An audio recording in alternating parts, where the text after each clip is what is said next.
Martin vient de vous parler du film. Moi, je vais vous parler de la production du film. 2 choses avant ça. Il faut savoir que je n'ai pas vu Supergirl. Donc là, je ne suis pas en train de juger, le film Supergirl. Je suis en train de juger, la production du film et les retours que, j'en ai vus, ainsi que les et surtout, je dirais même, les différentes déclarations des principaux concernés par rapport au film. Donc, cela ne reflète pas par contre mon avis sur le film parce que je ne l'ai pas vu. Mais, ça ne changera pas tout ce que je vais dire aujourd'hui. C'est-à-dire que je peux très bien voir le film Supergirl demain, si ça se trouve, je vais l'adorer et je vais trouver les critiques super sévères. C'est tout à fait possible, mais ça ne changera rien à tout ce qui s'est passé au niveau du film, au niveau de la production et qui n'aurait pas dû se passer comme ça. Autre chose aussi, je n'étais pas, foncièrement, pro James Gunn. J'ai surtout beaucoup aimé, moi, son Superman. Ouais, je m'en cache pas, j'avais beaucoup aimé son Superman et à l'inverse, je n'avais absolument pas, apprécié le travail de Zack Snyder. Les goûts et les couleurs, tout simplement. Mais en tout cas, j'avais beaucoup aimé son Superman et par rapport aux déclarations que, il avait faites au fil du temps, bah, tu avais pas de quoi le contredire, en fait. Donc pour moi, par rapport à ces déclarations, tu avais qu'une chose à faire au final, c'est est-ce que tu le crois, est-ce que tu le crois pas? Moi, je n'avais aucune raison de ne pas le croire et typiquement, bah, je suis du genre à faire confiance aux gens jusqu'à ce que je vois qu'il y a un os, mais je vais pas me méfier de prime abord. Donc, il dit quelque chose, j'ai aucune raison de me méfier, bah, je me méfie pas. Clairement, OK, j'attends de voir, je suis d'accord et j'attends de voir. Sauf que là, bah, clairement, les contre-exemples, on les a. Et là, par contre, ça fait mal. Et là, par contre, ça me va plus. Donc on va rentrer un petit peu plus dans le détail. Alors, ici, on va surtout parler de 4 personnes, de Hannah Nogueira, qui est la scénariste du, film, de James Gunn, coprésident de DC Studios, de Peter Safran, qui est coprésident de DC Studios et de Greg Gillespie, qui est le réalisateur du film. À la toute fin, je pense que vous pourrez nous dire, selon vous, qui sont les véritables, fautifs, on va dire, du fiasco supérieur, parce que qu'on l'apprécie ou non, c'est un fait avéré. C'est un fiasco et encore une fois, je ne l'ai pas vu, peut-être que je vais l'aimer, je le répète, j'en sais rien. Mais par contre, même si je vais le voir, c'est pas ça qui va changer les chiffres, ça reste un fiasco. Donc par rapport à ça, on peut étudier, heu, qu'est-ce qui s'est passé entre guillemets? Qui sont les fautifs s'il y en a? On va essayer de voir ça un petit peu tous ensemble. Alors déjà, première question, pourquoi Supergirl? Voilà, là, j'apporte pas véritablement de réponse. Je pose juste ça là, en termes de piste de réflexion. Vous en faites ce que vous voulez. Mais, imaginez, le, MCU, c'était quoi? C'était un truc du genre, 2008, si je me souviens bien? Ouais, Donc ça fait, bientôt, 30 ans que c'est là? Enfin 2008, non, ça fait, bientôt 20 ans que c'est là. Ça fait 20 ans que, par exemple, on a Robert Downey Jr. quand Tony Stark. Ça nous rajeunit pas. On a vu le meilleur, je pense, et le pire en termes de super-héros. Enfin, après, tu peux toujours faire pire, tu peux toujours faire le meilleur, mais je pense qu'on a vu quand même quelque chose de très, très, très, très bien et quelque chose de très, très, très mauvais. On est passé quand même vraiment par beaucoup de cases. Celui qui a suivi un peu tout ça, si tu vois de temps en temps, je pense que tu t'en rends pas compte, mais si tu as vraiment suivi un peu cette industrie, parce que par exemple, tu lis les comics, bah, clairement, des films de super-héros, t'en as bouffé, t'en as vraiment bouffé. À côté de ça, le MCU, bon voilà, forcément, près de 20 ans après, il fatigue. DC Comics, Warner Bros, j'adore les comics DC, j'ai toujours été plus, comics DC que comics Marvel. Au cinéma, par rapport en tout cas à leur univers partagé, je parle pas des par exemple de la trilogie de Nolan, hein, je parle pas, je parle vraiment de leur univers partagé. Ils n'ont rien prouvé. Franchement, pour moi, ils n'ont strictement rien prouvé. 2-3 films appréciables sur la totalité, ça fait pas un univers partagé de qualité. Absolument pas, quoi qu'on en dise. Donc ça, c'est plutôt sûr et certain. Là, on redonne une chance à l'univers, d'ici au cinéma, concernant un genre qui clairement est en perte de vitesse, ça c'est plutôt évident, pour ne pas dire que c'est un genre qui fatigue, mais en tout cas, c'est au moins une perte de vitesse, ça c'est plutôt évident. Donc Peter Safran et James Gunn ont vraiment tout approuvé. tout à construire, il faut tout faire de A à Z. De là, tu proposes une valeur sûre, Superman. Deuxième film, tu envoies Supergirl. Voilà, je pose ça là. Je vous rappelle, Supergirl, personnage qui a été, tellement, détesté en 1984 qu'il a été tué dans les comics, hein. Le film, s'était, cassé la gueule. Qu'est-ce qu'on a fait du coup? On l'a tué dans les comics, on l'a dégagé. Au niveau, réputation dans les comics, c'est pas extraordinaire non plus. On peut pas vraiment dire que ce soit un personnage extrêmement régulier.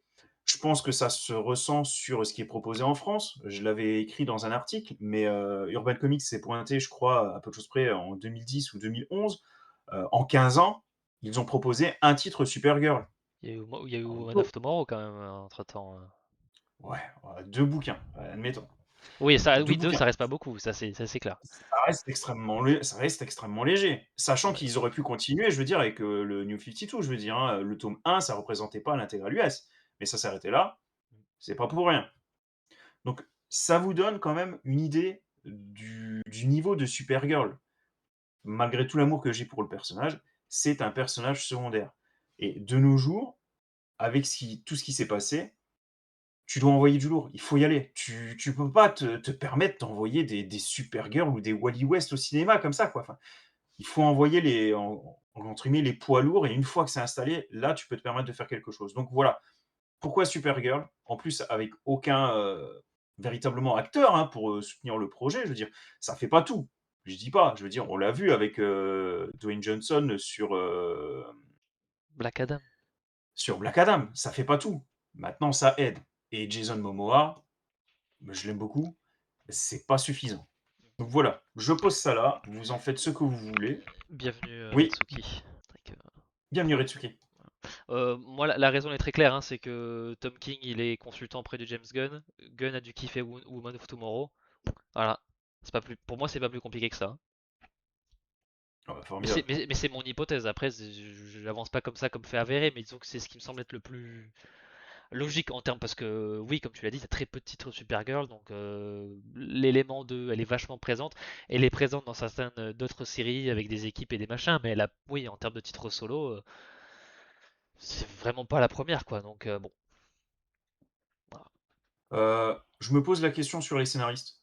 Franchement, au bout d'un moment, faut se poser la question. Je ne comprends pas. Ça ne veut pas dire que, j'ai rien contre elle, personnellement, mais, enfin, on te met Anna Nogueira. Elle n'a rien écrit ou presque. Tu vas voir sa page Wikipédia dans n'importe quelle langue, on te parle de ses films, les films où elle a joué et pas ce qu'elle a écrit. Donc ça en dit long. Pour Christina Hodson, donc qui est en train de préparer, d'autres, films, du DC Universe, je vous rappelle qu'on lui doit Flash, Birds of Prey. Donc autrement dit, tu en as une qui n'écrit pas et tu en as une qui, une fois sur 2, n'écrit pas bien ou en tout cas qui n'écrit pas bien les films de super-héros parce que elle sait écrire, on a vu d'autres choses, mais en tout cas, en termes de films de super-héros, c'est vraiment pas génial. Tu attends quoi pour prendre des scénaristes qui ont déjà fait leurs preuves? C'est bien de donner sa chance à des personnes qui, alors pour une, méritent sa première chance et qui pour l'autre méritent j'allais dire sa deuxième chance, mais on va dire sa troisième chance. Mais tu fais pas ça quand toi-même, tu as un univers à mettre en place. Tu dois faire tes preuves. Ramène quelqu'un qui a de la bouteille concernant le fait d'avoir un stylo dans la main et pas quelqu'un qui prend un stylo pour la première fois. Donc déjà là, je me pose la question. Je comprends pas la logique. Après, voilà, elles ont peut-être, discuté avec James Gunn, elles ont expliqué leur point de vue, j'en sais rien. Les surdoués, ça existe aussi, mais moi, enfin, je suis désolé, surdoué ou pas, j'ai un univers à construire. Je vais plutôt passer par quelqu'un qui a fait ses preuves, en tout cas au tout début, le temps d'installer quelque chose, de montrer au public ce qu'il est possible de faire, avant de, taper dans peut-être les scénaristes un peu plus originaux, un peu plus, «Allez, on va tenter, quoi». Ah, pour moi déjà ça, je m'interroge encore une fois. Je comprends pas. Ben, ouais, du copinage avec Gun, j'en sais rien, en tout cas, je me pose la question. Autre problème, le principe même de, Woman of Tomorrow. Il faut pas croire, hein, par rapport au fait qu'il s'agisse du comics Woman of Tomorrow, ils en ont fait des caisses. C'était vraiment un argument marketing. en mode, Woman of Tomorrow est super apprécié. Les mecs, est-ce que vous vous rendez compte? On va adapter au cinéma Woman of Tomorrow. Pendant pas mal de temps, c'est ça le discours qui a été tenu, hein. C'est comme j'ai dit, c'était véritablement un argument marketing. De là, donc tu as la scénariste qui déclare: «La fin entre Kara et Crème, a toujours été là depuis le terrain, vraiment le tout début, parce que la bande dessinée se termine avec Ruti qui le tue, mais dans un futur très, très lointain. Nous savions que nous ne pourrions pas faire ce genre de saut dans le temps et je trouve que c'est une fin assez sombre pour le comics».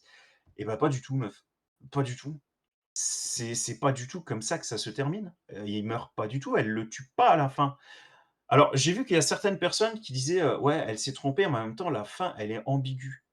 Alors, j'ai repris le bouquin. Pour moi, c'est pas ambigu. C'est enfin, comment le mec pourrait être mort alors qu'après, enfin, il se touche encore la tête, et cetera, enfin, il bouge après. Comment il peut mourir s'il bouge? Supergirl, elle arrête pas de lui dire en long, large, en travers: «Il ne faut pas le tuer». Et à la fin, elle le tape et les 2 femmes s'en vont.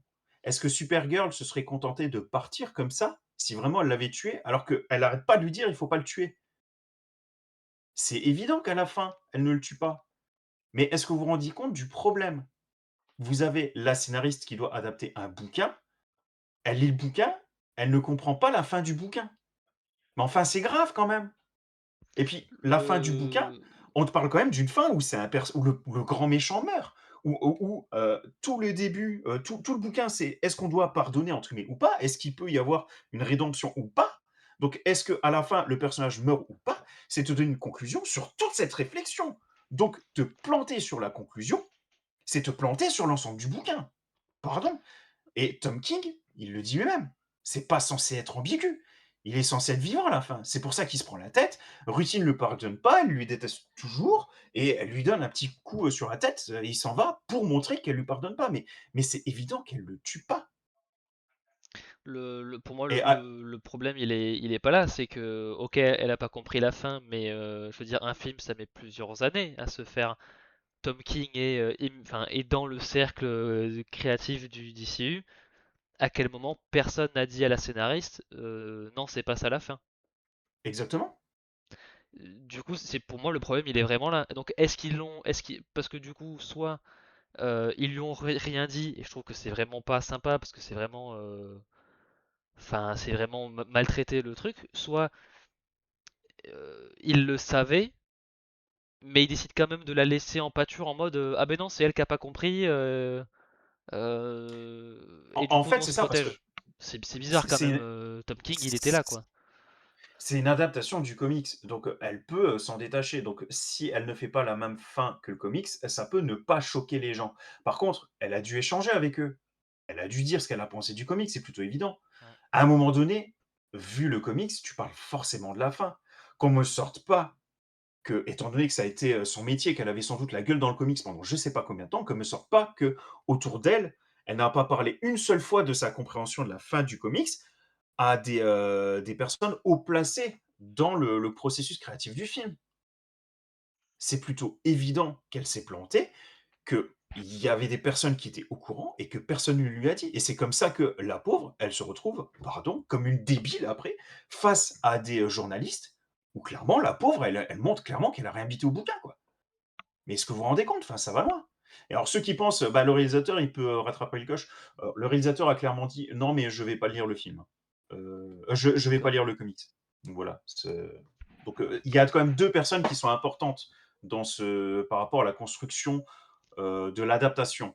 C'est le scénariste, ouais, le réalisateur. Donc le scénariste n'a pas compris la fin, le réalisateur n'a pas lu le bouquin. Formidable.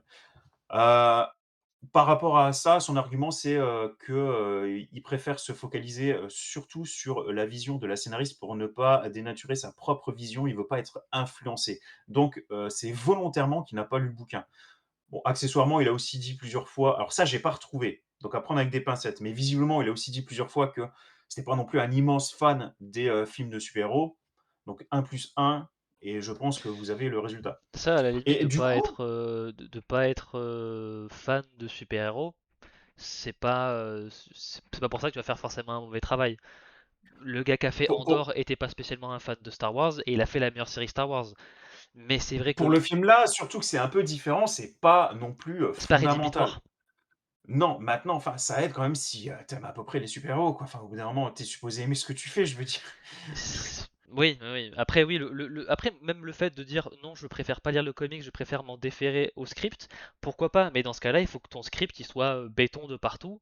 Et on a bien vu qu'il y avait soit des incompréhensions créatives entre plusieurs membres, soit vraiment un choix volontaire de ne pas le suivre, mais de manière informée, en mode genre, on sait très bien que les motivations, enfin, que la compréhension de la scénariste est pas bonne et on laisse quand même faire. Mais c'est pas un process de travail. Enfin, si tu ne bases que là-dessus, c'est bizarre. Tu peux vous dire vouloir changer la fin et dire ben on préfère changer parce qu'on veut que ce soit ça le message, parce que ça veut dire ça thématiquement. Aucun souci, je peux ne pas être d'accord, mais le raisonnement derrière, il est motivé, il est compris, il est voilà, on change parce qu'on veut changer, parce qu'on veut dire autre chose, c'est pas très grave. Enfin, c'est un changement, ça se fait. Mais évoquer des raisons qui sont juste vraiment très sujettes à interprétation et qui sont en plus démenties par King quelques années auparavant. Qu'est-ce qui s'est passé dans le processus de création? Pour moi, c'est vraiment une faute collective et pas vraiment une faute de la scénariste, parce que la scénariste, elle comprend pas le scénar. Bon, ben, c'est pas ouf, mais normalement, elle est censée avoir plein de gens autour d'elle pour l'aider et machin. Non, mais Et qu'est-ce qui s'est passé, c'est quoi? pour ça. Elle qui ne comprend pas, la fin du scénario, ça fait chier, mais voilà. Le réalisateur qui, n'apprécie pas forcément les films de super-héros ou qui n'a pas lu le bouquin, ça fait chier, mais voilà. Et comme Combiné? Matt le dit, Scorsese, voilà, il est pas fan de boxe, il a fait Raging Bull et ça c'est un film exceptionnel, d'accord.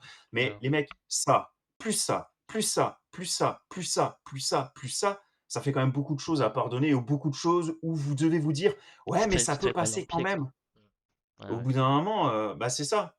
ouais, ouais. Donc alors tu vas te dire, «Non mais c'est pas si grave, donc c'est pas une balle dans le pied, c'est une balle dans l'orteil». Ouais, mais si tu as une balle dans les 10 orteils, bah, tu marches pas quand même quoi, au bout d'un moment, hein. Ouais. Et donc vous avez aussi une évolution du discours après ça, avec, James Gunn et Peter Safran, qui sont passés de: «On va adapter à Woman of Tomorrow» à: «Non mais, ça ne suit pas scrupuleusement le comics non plus, hein».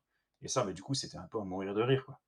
Tu cette évolution dans le discours, évidemment que c'est une adaptation et que ça va pas être du copier-coller, mais vraiment le ton a changé au fur et à mesure.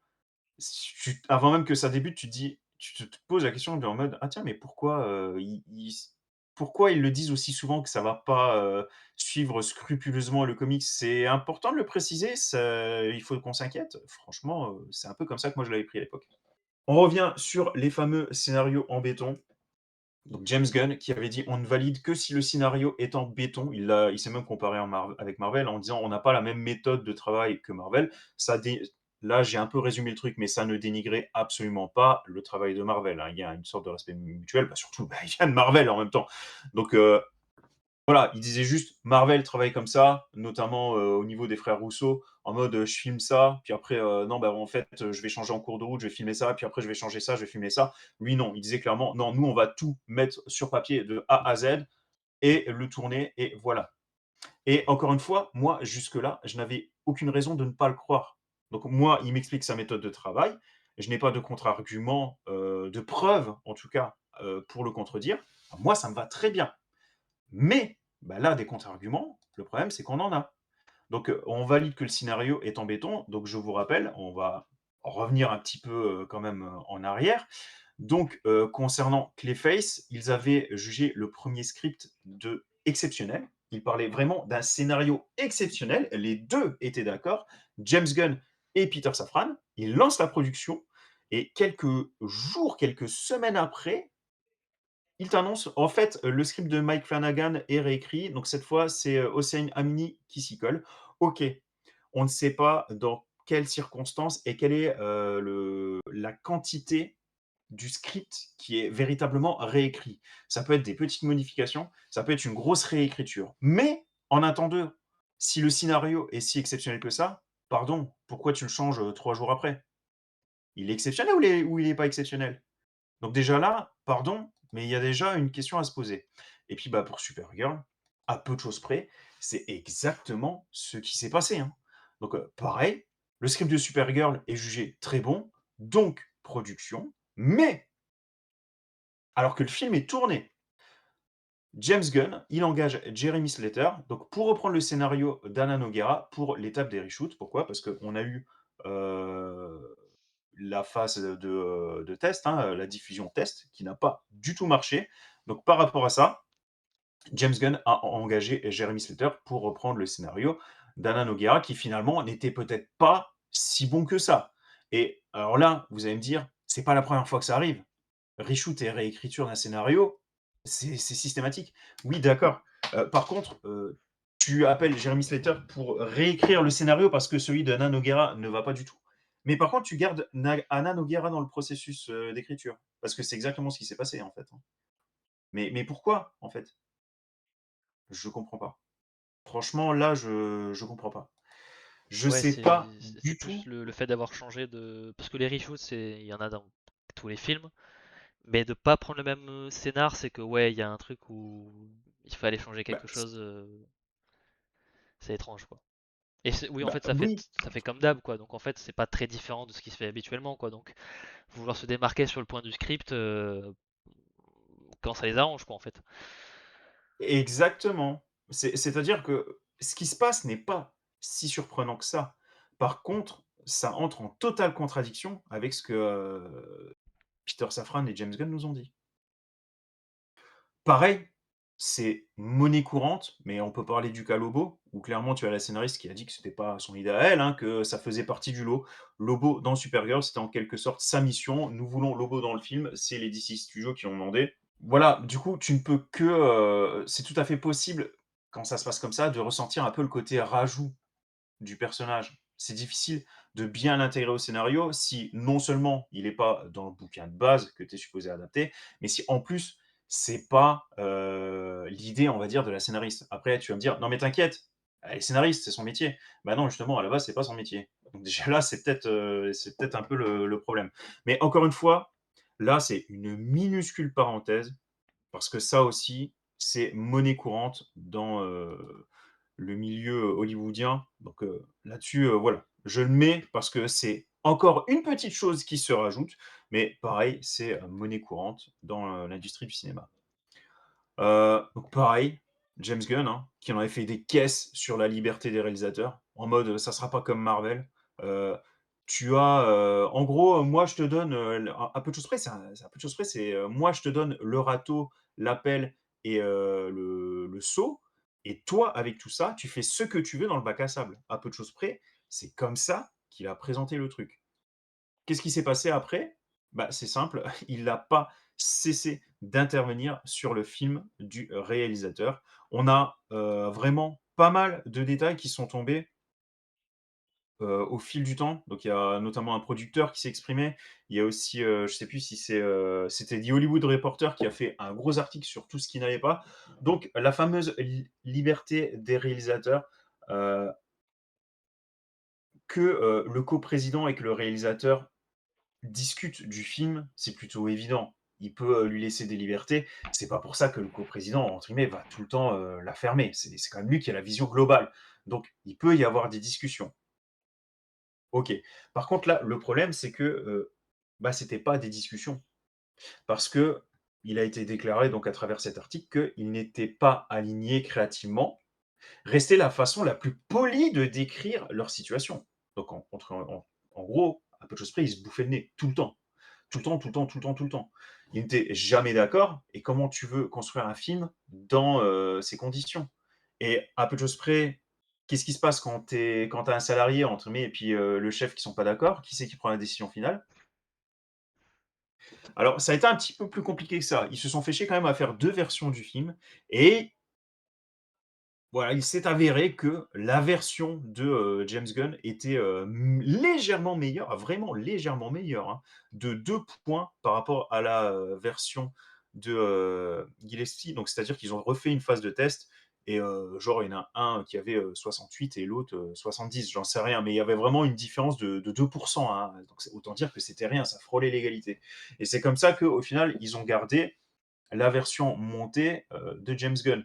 Mais autant dire que, le mec te prône la liberté créative, sachant que, vu ce qui s'est passé, tu peux très bien, d'ici 3 ans, te taper une, une Gillespie's cut, quoi. C'est à ce point-là. Donc, pareil, la liberté des réalisateurs, pardon, mais non. Au niveau, des changements, il y en a pas mal, je vais pas tous les citer, mais par exemple, le personnage de Crème, apparemment, il a été charcuté. Au niveau, de ces scènes, il y en a énormément qui ont sauté, notamment une scène, de son passé, on va dire un peu son origin story, son enfance, où on pouvait peut-être comprendre certaines choses et son penchant, concernant le fait qu'il, il appréciait torturer, les mineurs et pas les mineurs, genre, dans les mines, hein. Je pense que vous aurez compris. Donc, tout ça, c'est, bah, ça a sauté du coup de la version cinéma, quoi. Ouais, c'est ça, c'est-à-dire que la première monture ne dépassait pas le 60. La deuxième monture, ils avaient réussi à atteindre les 70 et on ne sait pas à la fin, avec ce principe des 2 vidéos, à combien ils étaient, mais globalement, c'était pas génial. C'était plus en mode: «Bon, on va choisir le moins pire» et c'est là que je peux rebondir, mais parce que je j'ai pas mis de slide dédié à ça. Les mecs, depuis le mois de mai de l'année 2025, ils étaient au courant que le film n'allait pas marcher. Est-ce que vous vous rendez compte quand même? Mai 2025. C'est très simple. Le réalisateur a fait son taf, donc il s'est fait chier à tout filmer. Ce n'est que quand il a fini de filmer qu'il a réussi à se dire: «Ça ne va pas le faire». Mais comment tu as pu ne pas réagir avant enfin? Tu as la tête non-stop derrière la caméra, tu t'es pas dit avant qu'il fallait réagir et rectifier le tir. C'est quand tu termines que tu te dis: «Ça ne va pas». Et sans surprise, les DC Studios sont d'accord avec lui. Mai 2025, le film est terminé au niveau du tournage. Le réalisateur, comme les studios DC, sont d'accord. Le film ne marchera pas. Le film va aller dans le mur. Est-ce que vous vous rendez compte, enfin? C'est fou. C'est complètement fou. Et pareil, ils savent que ça va pas marcher. Ils s'amusent à faire des mini réécritures, à faire des 2 versions du film, un peu à le fameux, principe de, mettre des pansements sur les jambes de bois, quoi. Mais putain, ça marche pas! Tu as tout approuvé. Mais putain, mais sors l'argent, recommence! Tu veux quoi? Tu veux pourrir l'univers alors qu'il est même pas lancé? C'est exactement ce qui va se passer, hein. Moi, je comprends pas. Franchement, je comprends pas. Mai 2025, tu sais que tu te plantes, tu continues le processus créatif. Je comprends pas. Franchement, ça me dépasse, mais totalement. Bref, je reviens du coup à la fameuse liberté des réalisateurs. Le réalisateur a quand même demandé à Gunn, hein.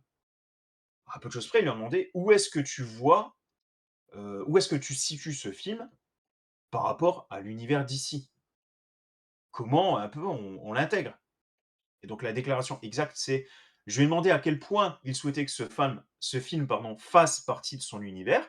Et honnêtement, à ma grande surprise, il m'a répondu un truc du genre aucune obligation. Il faut aborder chacun de ces films comme s'il s'agissait d'une bande dessinée à part entière. Une bande dessinée est tellement propre à son auteur, à son illustrateur, c'est ta bande dessinée. Bon, ce qui est du foutage de gueule, puisque bah, finalement, c'était une bande dessinée clairement commune, hein. Mais ce qui est à mourir de rire, c'est que d'un côté, il lui dit non, non, mais te fais pas chier à intégrer ton film dans l'univers d'ici. Peu de temps après, James Gunn se pointe. Qu'est-ce qu'il fait? Il intègre le film dans l'univers d'ici en rajoutant les 2 scènes avec Superman. Les 2 scènes avec Superman, c'est pas le propre du réalisateur. C'est James Gunn qui les a rajoutées. Mais pourquoi tu lui dis pas tout de suite ce que tu veux alors? Tu lui dis, tout d'abord: «Non mais te fais pas chier avec les liens, franchement on s'en fout». C'est toi qui, dois faire ce que tu veux et putain après il rajoute les scènes avec Superman. Je comprends pas. Franchement, je comprends pas. Bon, c'est qu'un exemple. Après, il a rajouté, aussi, par exemple, la musique de Jimmy Eat World et la musique de, Cyndi Lauper. Bon, j'ai pas vu le film, je sais pas ce que ça vaut, mais en attendant, voilà. Non, non, t'inquiète, j'interviens pas, c'est ton terrain de jeu. Qu'est-ce qu'il fait, lors de la séance, reshoot et montage? Il met même pas, on va dire, une main dedans. C'est pas un coup de main, hein. C'est il s'occupe du film. Il rajoute des scènes, il te le remonte, il s'occupe des musiques. Enfin, le changement est total. Enfin, que le réalisateur, ils disent que c'est son film, c'est presque devenu un mensonge, quoi. Là, ça m'échappe totalement. Alors pareil, du coup, quand on a un film, tel que Supergirl, on ne peut que repenser à ce que Peter Safran a déclaré, qui disait: «Non, non, la fatigue des super-héros n'existe pas. Je n'ai jamais ressenti qu'il avait une fatigue des super-héros, j'ai ressenti une fatigue des films de super-héros médiocres. Tu dois essayer quelque chose de nouveau». Qu'est-ce qu'il fait? Il te sort un film qui divise, toute la population, toute la critique. Nickel. Alors pareil, l'histoire essentielle sur laquelle Supergirl est basée, quelque chose de cool et d'original. Est-ce que, tu sentais, ce sentiment de cool et d'original dans le film, Martin? Non, pas vraiment. Par contre, si je vais pas me baser sur le un film pour savoir si ça va se casser la gueule, c'est pas bon signe. Mais l'incroyable Hulk, c'était pas du tout un succès, hein, et pourtant le MCU, il en est là où il en est, quoi. Donc autant il faut pas s'enflammer quand le premier film il est excellent ou même il est juste bon, autant je pense qu'il faut pas non plus penser que l'univers est déjà fini parce que le deuxième film est pas bon. Alors si ça s'accumule, oui, mais après oui, ils avaient dit plein de choses, au final ils le font pas et je pense que c'est pire que de ne rien dire et de faire la même chose. Je pense qu'on verra bien avec Man of Tomorrow, avec Lanterns, avec Clayface. Est-ce que quand on multiplie les trucs, est-ce que ça continue de tenir la route ou est-ce qu'à chaque fois ça se casse la gueule? Pour le moment, pour moi, là c'est juste un film, alors qu'a été un petit peu sacrifié sur l'autel de je ne sais quel procédé trop habituel à Hollywood, en espérant que ça leur ait appris des choses. Bon, les studios apprennent rarement de leurs erreurs, donc je sais pas trop quoi en penser. Je sais pas, pour moi OK. c'est encore trop tôt. Mais c'est vrai que oui, c'est pas de bon augure si Gunn il voulait laisser la main libre et qu'au final il est encore un peu encore en train de micromanager ces films qui sont pas les siens. Enfin, même si c'est lui qui chapeaute le tout, mais s'il met encore ses mains dans le cambouis à la moindre étape, c'est pas le bon état d'esprit, c'est même pas ce qu'il avait dit qu'il ferait, quoi. Donc Et ça tient pas, le discours qu'il a tenu. Bah, ouais, c'est voilà. ça, exactement. Alors, sachant que du coup Peter Safran a réagi au flop, pour moi, ce n'est pas du tout une bonne réaction. On ne peut pas prendre ça comme étant une bonne nouvelle. Donc il te dit: «Alors que Supergirl n'a pas atteint nos attentes au box-office», c'est pas vraiment une surprise, heu, «il ne s'agit que d'un composant d'une stratégie de long terme plus large chez DC Studios en laquelle nous restons toujours confiants». Moi, ce qui me dérange là-dessus, c'est qu'il n'y a aucune remise en question. Ce que le mec est en train de te dire, c'est qu'ils ont un plan et que malheureusement, le film s'est planté, mais que ça ne remet pas en question l'ensemble du plan. Mais, mais comment ça remet pas en question l'ensemble du plan? Tu as fait 2 films, sur le deuxième, tu t'es cassé la figure. Tu t'es pas planté, tu t'es cassé la figure. Tu ne rem Comment tu peux faire pour ne rien remettre en question? Je comprends pas parce que là, moi, c'est comme ça que je l'interprète, hein. C'est pas, un discours, on va apprendre de nos erreurs et rectifier le tir. C'est: «Oui, bon d'accord, cette fois ça a merdé, mais bah, pour le reste, on reste confiant, ça va marcher».